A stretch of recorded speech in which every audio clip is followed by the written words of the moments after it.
സൂര്യപ്രകാശം നിറഞ്ഞ ഒരു പുലർച്ചെ. ഞാൻ, ഒരു 17കാരൻ, കേരളത്തിലേക്ക് ഒരു നീണ്ട യാത്രയിലായിരിക്കുന്നു.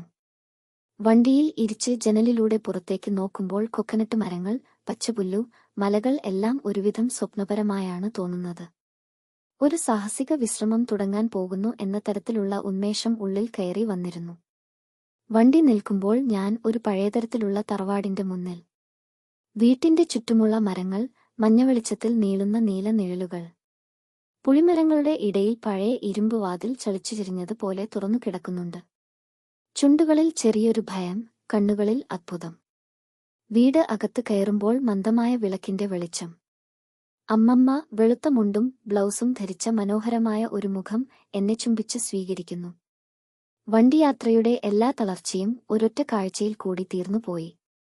പിന്നിൽ പഴയ വീടിന്റെ ചുമരുകളിൽ എൻസസ്ട്രോഫൗറസ്, പഴയ ഓർമ്മകൾ മുഴുവൻ നിറഞ്ഞിട്ടുണ്ട്.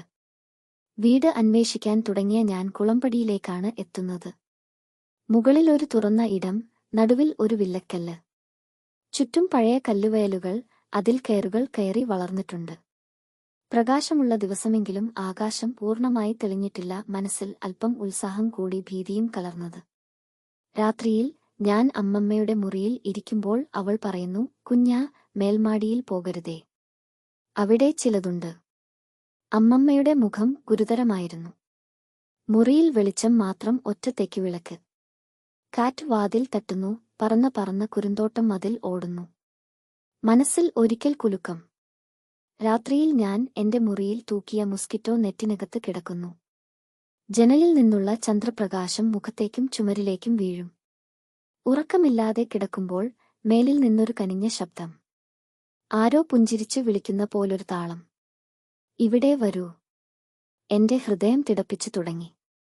മരവാതിൽ പാതി തുറന്നതും പഴുത്ത തറകളും കാമ്പിനാൽ തൂങ്ങിക്കിടക്കുന്ന ഒരു പഴയതായ താക്കോൽ. പക്ഷേ ഈ ഭാഗത്ത് നിഴലുകൾ എന്തോ കൂടുതൽ ഇരുണ്ടതായിരിക്കുന്നു. ഞാൻ മേൽ നോക്കുന്നു. നിഴലിൽ ആരോ കാത്തുനിൽക്കുന്നതായി തോന്നുന്നു. അടുത്ത ദിവസം മേൽക്കെട്ടിലേക്കുള്ള കുറുകിയ ചുവർ വഴിയിലൂടെ ഞാൻ നടക്കുന്നു. അവിടെ ഒരു പഴയതായ മരവാതിൽ. പാതി തുറന്നതും പഴുത്ത തറകളും കാമ്പിനാൽ തൂങ്ങിക്കിടക്കുന്ന ഒരു പഴയതായ താക്കോൽ. പക്ഷേ ഈ ഭാഗത്ത് നിഴലുകൾ എന്തോ കൂടുതൽ ഇരുണ്ടതായിരിക്കുന്നു. ഞാൻ മേൽ നോക്കുന്നു. നിഴലിൽ ആരോ കാത്തുനിൽക്കുന്നതായി തോന്നുന്നു. ആ രാത്രി എനിക്ക് ഒരു അസാധാരണമായ സ്വപ്നം. ഞാൻ കാറ്റിൽ പറക്കുന്നു, എത്രയും ഇരുണ്ട ആകാശത്തിൽ. എന്റെ ബാഹുവുകൾ നീട്ടിയതുമൂലം ഞാൻ പറക്കുന്ന പോലെ തോന്നുന്നു. എന്നാൽ എന്റെ അടുത്ത് ആരോ പറക്കുന്നു, പക്ഷേ അവൻ ചിറകുകളില്ല. മനസ്സിൽ അസ്വസ്ഥതയും അദ്ഭുതവും ഒരുപോലെ. വെളുപ്പത്തിന് പിറ്റേന്ന് ഞാൻ ഇഡ്ലിയും സാമ്പാറുമാണ് കഴിക്കുന്നത്. അമ്മമ്മ കിച്ചണിൽ നിന്ന് വന്നു വാരിവയ്ക്കുന്നു. ഞാൻ ഭയത്തോട് ചേർന്ന് ചോദിക്കുന്നു, അവിടെ മേൽമാടിയിൽ ആരെങ്കിലും ഉണ്ടോ? അവൾ നോക്കി ചിരിച്ചു, പക്ഷേ ആ ചിരിയിൽ ഒരു തീരാതിരിപ്പ് കാണാമായിരുന്നു. അവളെന്തോ ഒളിപ്പിക്കുന്നു. വീടിനു പുറത്തു പോകുമ്പോൾ 3 പേർ, 2 ആൺകുട്ടികളും ഒരു പെൺകുട്ടിയും എന്നോട് പരിചയപ്പെടുന്നു. അവർ ഗ്രാമത്തിലെ കുട്ടികളാണ്. ഞാനോടൊപ്പം കളിക്കാൻ തയ്യാറാണ്. പശ്ചാത്തലത്തിൽ പഴയ വാഴമരങ്ങളും പുഴയും. എല്ലാവരും സന്തോഷത്തോടെ പെരുമാറുന്നു, പക്ഷേ ഞാൻ മാത്രം നേരത്തെത്തിയ ഭയത്തിന്റെ അവശേഷണത്തിൽ. അന്ന് രാത്രി എന്റെ മുറിയിൽ ഞാൻ കിടക്കുമ്പോൾ പുറത്ത് കാറ്റ് ഭ്രാന്തമായി അലറുന്നുണ്ടായിരുന്നു. ഉറക്കം എന്നെ ഒട്ടും തലോടിയില്ല. അപ്പോഴാണ് ഞാൻ ആ ശബ്ദം കേട്ടത്. തറവാടിന്റെ തണുത്ത നിലത്ത് ഒരു പാറ്റിയുടെ ചിറകടി ശബ്ദം. ആദ്യം അതൊരു സാധാരണ ശബ്ദമായിരുന്നെങ്കിലും പതിയെ അതൊരു താളമായി മാറി. ഒരുതരം വിറയൽ എന്റെ ഉള്ളിൽ പടർത്തി. ഒരു പുഴുങ്ങിയ അസ്വസ്ഥത എന്നെ പൊതിഞ്ഞു. അമ്മമ്മയുടെ വാക്കുകൾ എന്റെ മനസ്സിലേക്ക് ഓടിയെത്തി. ഞാൻ ചെറുതായിരുന്നപ്പോൾ കേട്ടിട്ടുള്ളത് ഇവൾ മാത്രമല്ല, ഈ വീട് ഓർമ്മകളും ഭാവങ്ങളും ഉള്ളതാണ്. ആ വാക്കുകൾ എന്റെയുള്ളിൽ ഭയം മാത്രമല്ല, ഒരുതരം അമ്പരപ്പും നിറച്ചു. വീട് ജീവിച്ചിരിക്കുന്നു. അതിന്റെ ഓരോ ചുമരിലും എനിക്കറിയാത്ത ഒരു ജീവൻ തുടിക്കുന്നുണ്ടെന്ന് എനിക്ക് തോന്നി. ആ രാത്രി മുഴുവൻ ആ പാറ്റിയുടെ ശബ്ദം എന്റെ കാതുകളിൽ അലയടിച്ചു, എന്നെ ഉറങ്ങാൻ അനുവദിക്കാതെ. പിറ്റേന്ന് രാവിലെ എന്റെ മനസ്സിൽ ആ പാറ്റച്ചിറകടിയും അമ്മമ്മയുടെ വാക്കുകളും നിറഞ്ഞുനിന്നു. ഞാൻ തറവാട്ടിലെ ഓരോ കോണുകളും കൂടുതൽ സൂക്ഷിച്ചു നോക്കാൻ തുടങ്ങി. ആരോ എന്റെ ഓരോ നീക്കവും ശ്രദ്ധിക്കുന്നതുപോലെ എനിക്കൊരു തോന്നൽ. പഴയ സാധനങ്ങൾക്കിടയിൽ ഞാൻ ചുറ്റിത്തിരിയുമ്പോൾ അപ്രതീക്ഷിതമായി ഒരു കാഴ്ച എന്റെ കണ്ണിൽപ്പെട്ടു. ഒരു പച്ചവസ്ത്രം. അതൊരു പഴയ തണുത്ത ചുമരിനരികിൽ നിന്നും തെന്നിമാറി നിലത്ത് തട്ടാതെ വായുവിൽ നീന്തുന്നതുപോലെ പതിയെ മുന്നോട്ട് നീങ്ങുന്നു. ഒരു അദൃശ്യശക്തി അതിനെ മുന്നോട്ട് നയിക്കുന്നതുപോലെ. അത് മുകളിലേക്ക്, മേൽമാടിയിലേക്കുള്ള ഇരുണ്ട കോണിപ്പടികളിലേക്ക് നീങ്ങി അപ്രത്യക്ഷമായി. എന്റെ നട്ടെല്ലിലൂടെ ഒരു കൊടും തണുപ്പ് അരിച്ചിറങ്ങി. അതൊരു വെറും ഭയമായിരുന്നില്ല, ഒരുതരം അമ്പരപ്പും അവിശ്വസനീയതയും കലർന്ന പേടി. ആരായിരുന്നു ആ വസ്ത്രം ധരിച്ചിരുന്നത്? ആരാണ് അത് ഇങ്ങനെ നീക്കിയത്? എന്റെ ഹൃദയം ഭ്രാന്തമായി മിടിക്കാൻ തുടങ്ങി. ഞാൻ വിറയലോടെ അത് തുറന്നു. ആദ്യത്തെ പേജുകളിൽ തന്നെ എന്റെ കണ്ണുകൾ ഉടക്കി. ഒരു കുഞ്ഞു പച്ചവസ്ത്രം അപ്രത്യക്ഷമായ ഇടത്തിനടുത്ത് പൊടിപിടിച്ച ഒരു പഴയ മരപ്പെട്ടി കിടന്നിരുന്നു. ഒരുതരം അദൃശ്യശക്തി എന്നെ അതിലേക്ക് നയിച്ചതുപോലെ. എന്റെ കൈകൾ വിറച്ചു. ഞാൻ അത് തുറന്നു. അതിനുള്ളിൽ ഒരു ജീർണിച്ച, മഷി മങ്ങിയ താളുകളുള്ള ഒരു പഴയ ഡയറി കിടക്കുന്നുണ്ടായിരുന്നു. അത് എന്റെ ഭാഗ്യമായിരുന്നോ അതോ ഒരു കെണിയായിരുന്നോ എന്ന് എനിക്കറിയില്ല. ഞാൻ വിറയലോടെ അത് തുറന്നു. ആദ്യത്തെ പേജുകളിൽ തന്നെ എന്റെ കണ്ണുകൾ ഉടക്കി. ഒരു കുഞ്ഞു പെൺകുട്ടിയുടെ കൈയക്ഷരം. അതിൽ കുറിച്ചിരുന്നത് എന്റെ ഹൃദയം ഞെരിച്ചമർത്തി. അവൾ പറക്കുവാൻ ആഗ്രഹിച്ചിരുന്നു. പക്ഷേ ചിറകുകൾ നഷ്ടമായി. എന്നെ ആരും കാണുന്നില്ല. ഞാൻ ഒറ്റയ്ക്കാണ്. ചിറകുകളില്ലാതെ പറക്കാൻ ആഗ്രഹിച്ച പെൺകുട്ടി. ആരായിരുന്നു അവൾ? അവൾക്ക് എന്ത് സംഭവിച്ചു? എന്റെ ഉള്ളിൽ ഒരുപാട് ചോദ്യങ്ങൾ ഒരു കൊടുങ്കാറ്റുപോലെ ഉയർന്നുവന്നു. ഈ വീടിന്റെ ഓരോ കോണിലും ഒരു രഹസ്യം ഒളിഞ്ഞിരിപ്പുണ്ടെന്ന് എനിക്ക് വ്യക്തമായി. ആ ഡയറിയിലെ ഓരോ വാക്കും എന്നെ ആഴങ്ങളിലേക്ക് വലിച്ചിഴച്ചു. അവൾക്ക് എന്തുപറ്റിയെന്ന് എനിക്ക് കൂടുതൽ അറിയണമായിരുന്നു. ഈ നിഗൂഢതയുടെ താക്കോൽ ആ ഡയറിയിലുണ്ടെന്ന് എനിക്കെന്തോ തോന്നി. വൈകുന്നേരം കളിക്കാനിറങ്ങിയപ്പോൾ എന്റെ കൂട്ടുകാരി മീനുവിനെ കണ്ടു. അവൾ എപ്പോഴും ഈ തറവാടിനെക്കുറിച്ച് ഒരുതരം ഭയം വെച്ചു പുലർത്തിയിരുന്നു. അവൾ എന്റെ അടുത്തുവന്നു. അവളുടെ കണ്ണുകളിൽ ഒരുതരം താളമില്ലാത്ത ഭയം നിറഞ്ഞുനിന്നിരുന്നു. അവളുടെ ശബ്ദം നേർത്തിരുന്നു. അവൾ പതിയെ മന്ത്രിച്ചു. മനു, ഈ വീട്ടിൽ ഉരുണ്ടുകൂട്ടുള്ളതുണ്ട്. നീയൊന്നും ഒറ്റയ്ക്ക് പോകരുതേ. ഞാൻ ചിലപ്പോൾ രാത്രിയിൽ അവിടെ നിന്ന് നേരിയ ശബ്ദങ്ങൾ കേട്ടിട്ടുണ്ട്. ആരോ കരയുന്നതുപോലെ. ഉരുണ്ടകൂട്ട്, അദൃശ്യമായ ദുഷ്ടശക്തികൾ.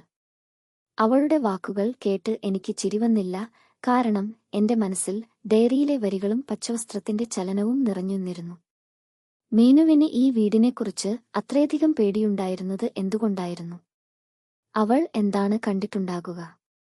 ആ അദൃശ്യ ശക്തികൾ എന്നെയും വേട്ടയാടുമോ എന്ന് എന്റെ മനസ്സിലൂടെ ഒരു നേർത്ത ഭയം കടന്നുപോയി. അവളുടെ കണ്ണുകളിൽ കണ്ടത് വെറും ഭയമായിരുന്നില്ല, നേരിട്ടറിഞ്ഞ ഒരുതരം ഭ്രാന്തൻ പേടിയായിരുന്നു. എന്റെ സുഹൃത്ത് രോഹിത് ഈ ഗ്രാമത്തിലെ പഴയ കഥകളെക്കുറിച്ചും ദുരൂഹതകളെക്കുറിച്ചും അന്വേഷിക്കാൻ ഇഷ്ടപ്പെട്ടിരുന്ന ആളാണ്. എന്റെ മനസ്സിൽ തോന്നിയ സംശയങ്ങൾ ഞാൻ അവനോട് പങ്കുവച്ചു. അവൻ ശ്രദ്ധയോടെ കേട്ടു. കുറച്ചു ദിവസങ്ങൾക്ക് ശേഷം അവൻ എന്റെ അടുത്തുവന്നു. അവന്റെ കണ്ണുകളിൽ ഒരുതരം ഗൗരവഭാവം. അവൻ പതിയെ പറഞ്ഞു, മനു, ഞാൻ കുറച്ച് പഴയ രേഖകൾ നോക്കിയിരുന്നു. ഈ വീടിന്റെ ചരിത്രത്തിൽ ആരൊക്കെയോ അടച്ചുവച്ചിട്ടുണ്ട്. ചിറകുകളില്ലാത്ത ഒരു കുട്ടി എത്രയോ വർഷം മുമ്പ് ഇവിടെ നിന്ന് കാണാതായി. അവളുടെ പേര് രാധിക എന്നായിരുന്നു. ഒരു മരത്തിൽ നിന്ന് വീണാണ് മരിച്ചതെന്നാണ് അവർ പറഞ്ഞത്. പക്ഷേ ശരീരം ഒരിക്കലും കണ്ടെടുത്തില്ല. അന്നു മുതൽ ഈ വീടിന് ഒരു ശാപമുണ്ടെന്ന് ആളുകൾ വിശ്വസിക്കുന്നു. അവന്റെ വാക്കുകൾ എന്റെ ഉള്ളിൽ ഒരു വലിയ ഞെട്ടലുണ്ടാക്കി. രാധിക. ഡയറിയിലെ ചിറകുകളില്ലാത്ത കുട്ടി അവളായിരുന്നു. അപ്പോൾ ആ ഡയറിയിലെ പെൺകുട്ടി അവൾ തന്നെയാണോ കാണാതായ കുട്ടി?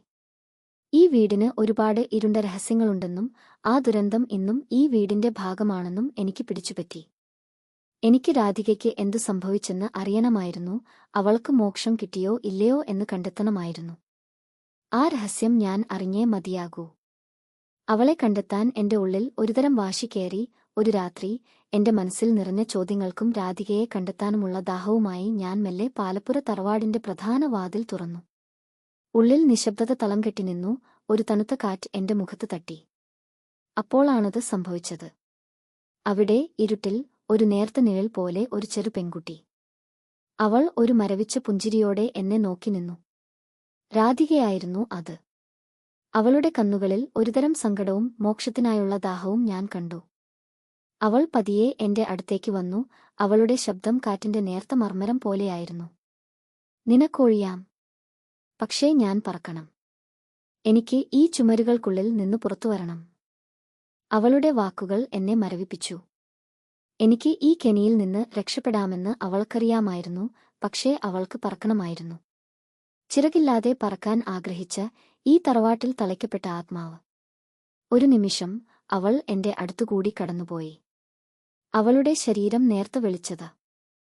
അടുത്ത ദിവസം രാവിലെ ഞാൻ രാത്രി കണ്ട കാര്യങ്ങൾ അമ്മമ്മയോട് പറയാൻ ധൈര്യപ്പെട്ടു. അവൾ എല്ലാം അറിയുന്നുണ്ടായിരുന്നു. ഒടുവിൽ എന്റെ നിർബന്ധത്തിനു വഴങ്ങി ഒരു കനത്ത നിശ്വാസത്തോടെ അമ്മമ്മ പതിയെ ആ കഥ പറഞ്ഞു തുടങ്ങി. അവളുടെ ശബ്ദം ദുരൂഹമായിരുന്നു. അവളൊരു കുഞ്ഞു ബന്ധു. പാലപ്പുരയിലെ കുട്ടിയായിരുന്നു. രാധിക. അവൾക്ക് പറക്കാൻ ഒരുപാട് ആഗ്രഹമുണ്ടായിരുന്നു. പക്ഷേ വിധി അത് അനുവദിച്ചില്ല. ഒരു ദിവസം പുറക്കരയിലെ പാറയിൽ നിന്ന് കാൽവഴുതി അവൾ പുഴയിൽ വീണു മരിച്ചു. അവളുടെ ശരീരം ഒരിക്കലും കണ്ടെടുത്തില്ല. അവളുടെ ആത്മാവ് അന്നു മുതൽ ഈ തറവാടിൽ തളയ്ക്കപ്പെട്ടു. ആരും അവളെ ഓർക്കാത്തതുകൊണ്ട്, അവളുടെ ആഗ്രഹം പൂർത്തിയാകാത്തതുകൊണ്ട് അവൾക്ക് മോക്ഷം കിട്ടിയില്ല. അമ്മമ്മയുടെ വാക്കുകൾ എന്റെ ഉള്ളിൽ ഒരു വലിയ നൊമ്പരമുണ്ടാക്കി. ഒരു കുഞ്ഞു പെൺകുട്ടിയുടെ നിസ്സഹായമായ ആത്മാവ്. എന്റെ മനസ്സ് വിഷാദത്തിലായി. അവളെ ഈ തറവാടിൽ നിന്ന് മോചിപ്പിക്കണമെന്ന് എനിക്ക് തോന്നി. അവൾക്ക് പറക്കാൻ കഴിയണം. അവൾ ആഗ്രഹിച്ച മോക്ഷം അവൾക്ക് നേടിക്കൊടുക്കണം. ആത്മാക്കൾക്ക് മോക്ഷം കിട്ടാൻ സഹായിക്കുന്നത് ഒരു വലിയ പുണ്യമാണെന്ന് ഞാൻ കേട്ടിട്ടുണ്ട്. അടുത്ത ദിവസം എന്റെ മനസ്സിൽ ഭയമുണ്ടായിരുന്നില്ല. പകരം രാധികയ്ക്ക് മോക്ഷം നേടിക്കൊടുക്കാനുള്ള ദൃഢനിശ്ചയമായിരുന്നു. ഞാൻ പാലപ്പുര തറവാട്ടിലെത്തി. ഞാൻ വാതിലുകൾ മലർക്കെ തുറന്നു, ജനലുകൾ തുറന്നിട്ടു. വീട് മുഴുവൻ എനിക്ക് എന്നോട് സംസാരിക്കുന്നതുപോലെ തോന്നി. ഒരുതരം പ്രതീക്ഷയുടെ മർമ്മരം. രാധികയുടെ ആത്മാവ് ഇനി പറക്കാൻ തയ്യാറായിരിക്കുന്നുവെന്ന് എനിക്ക് തോന്നി. അമ്മമ്മയുടെ സഹായത്തോടെ ഞാൻ വീടിന്റെ ഓരോ മുക്കിലും മൂലയിലും വിളക്ക് കൊളുത്തി മന്ത്രങ്ങൾ ഉരുവിട്ടു. ഞാൻ പഴങ്ങൾ വെച്ച്, പൂക്കൾ വെച്ച്. ഒരുതരം പ്രാർത്ഥനയോടെ ഞാൻ രാധികയുടെ ആത്മാവിനെ വിളിച്ചു. ആത്മാക്കൾക്ക് മോക്ഷം ലഭിക്കാൻ ഇങ്ങനെ ചെയ്യുന്നത് ഞാൻ കേട്ടിട്ടുണ്ട്. തണുത്ത കാറ്റ് വീടിനുള്ളിലൂടെ അടിച്ചുവീശി അതിന്റെ ഓരോ കോണിലും തങ്ങിനിന്ന ഭാരം ഇല്ലാതാകുന്നതുപോലെ. വീടിന്റെ ചുമരുകൾക്ക് പോലും ഒരുതരം ആശ്വാസം ലഭിച്ചതുപോലെ എനിക്കനുഭവപ്പെട്ടു. അതൊരു അവസാന രാത്രിയായിരുന്നു. ഞാൻ ഉറങ്ങാൻ കിടന്നു. എന്റെ സ്വപ്നത്തിൽ രാധിക വീണ്ടും വന്നു. ഇത്തവണ അവൾ ചിരിച്ചിരുന്നു. അവളുടെ കണ്ണുകളിൽ സങ്കടമില്ലായിരുന്നു. പകരം ശുദ്ധമായ സന്തോഷവും പ്രകാശവും നിറഞ്ഞിരുന്നു. അവൾ എന്നെ ഒരു നക്ഷത്രം പോലെ നോക്കി.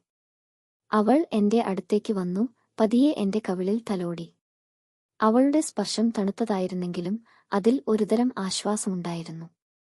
അവൾ പതിയെ പറഞ്ഞു, നന്ദി മനു.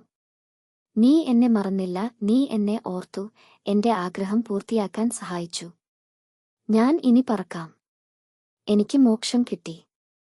അവൾ എന്റെ മുന്നിൽ നിന്ന് ചിറകില്ലാതെ സന്തോഷത്തോടെ ആകാശത്തിലേക്ക് ഉയർന്നുപോയി. ഇരുട്ടിൽ അവൾ ഒരു കൊച്ചു നക്ഷത്രമായി മാറുന്നത് ഞാൻ കണ്ടു. എന്റെ മനസ്സ് ഒരുതരം അവാച്യമായ സമാധാനത്താൽ നിറഞ്ഞു. ഒരു ആത്മാവിനെ മോചിപ്പിക്കാൻ എനിക്ക് കഴിഞ്ഞല്ലോ എന്ന് ഞാൻ ആശ്വസിച്ചു. മറ്റന്നാൾ ഞാൻ പാലപ്പുര തറവാട്ടിൽ അലസമായി നടന്നു. വീട് ഇപ്പോൾ പൂർണ്ണമായും ശാന്തമായിരുന്നു. ആ പഴയ പേടിയെല്ലാം മാറിയിരുന്നു. ചുമരുകളിൽ തങ്ങിനിന്ന ഭീതിയുടെ ഗന്ധം പോലും അപ്രത്യക്ഷമായി.